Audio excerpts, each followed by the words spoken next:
Жалпы мұсылмандар Рамазан айында ораза деген құлшылықтың ең шыңын, ең жоғарғы дәрежеде орындайды.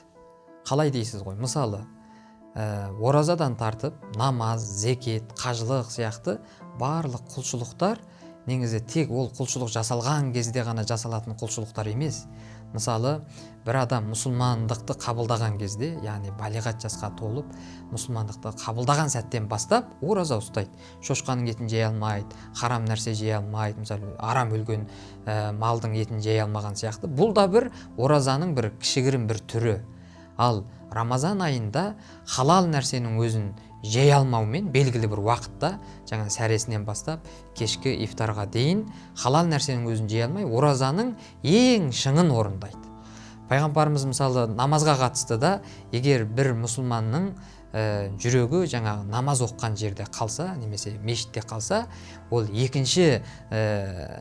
ол жерге екінші оралып келгенге дейін ол намазда болып саналады деген сияқты. Егер де бір адам бір намаздан екінші намазға дейін алдыңғы намазының әсерімен, одан кейін алдында келе жатқан намазға деген бір күту, бір сағынышпен жүретін болса, оның жалпы уақыты намазда болып саналады.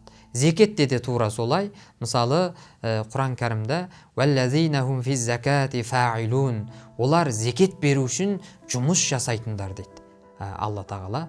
Бұл жерде олар зекетті жақсы беретіндер, зекетті көп беретіндер емес. Ол жұмыс істеген сәттен бастап зекет беру мақсатымен жүретін болса, онда оның жалпы өмірі, жұмысқа кеткен күші, шаршауы, бұның барлығы зекеттің бір кішігірім бір құлшылығы болып саналады. Олай болатын болса, біз Рамазанда тек тамақпен емес, мысалы, көзбен де ораза ұстау керек, құлақпен де ораза ұстау керек деп айтып жатамыз ғой. Бұл да адам мұсылман болғаннан бастап жалпы ғайбат айта алмайды, өсек айта алмайды. Енді Рамазанда бұның, яғни көздің оразасы, тілдің оразасы, құлақтың оразасы, бұлардың шыңы не деген кезде, халал болған күннің өзінде біз Рамазанда көзімізді албаты, көрінген нәрселерге сала бермей, халал болған күннің өзінде бұдан да тиятын болсақ, құлағымызды мысалы ән тыңдау халал болған күннің өзінде Рамазанда бұны тоқтатсақ, әшейін құр әңгіме айту халал болған күннің өзінде, яғни ішінде өсек жоқ, ғайбат жоқ болған күннің өзінде де біз Рамазанда бұны азайтатын болсақ, бұл да біздің осы сезімдерімізді Рамазанда дамытуға өте қатты әсерін беретін болады. Одан кейін мысалы адам жүрекпен де мысалы ораза, басқа уақыттарда мысалы жүрегімізбен ойлаған, қиялдаған кейбір нәрселердің өзіне негізі ислам тыйым салады.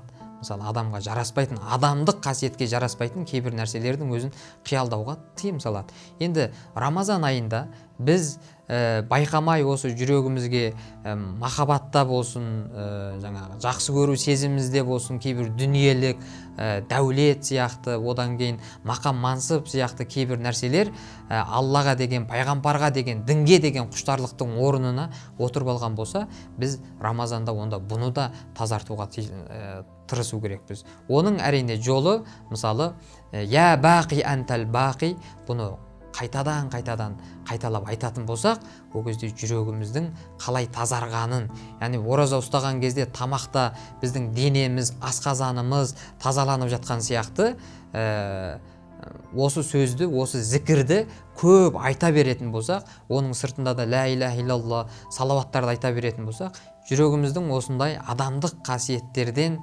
алыстап, кейбір дүниелік нәрселермен толып қалған тұстарын осы сөздер арқылы, зікір арқылы Рамазанның күшімен, оразаның күшімен тазартып алатын болсақ, келесі жылға дейін жүрегіміз өзінің қызметін толық атқаратын болады.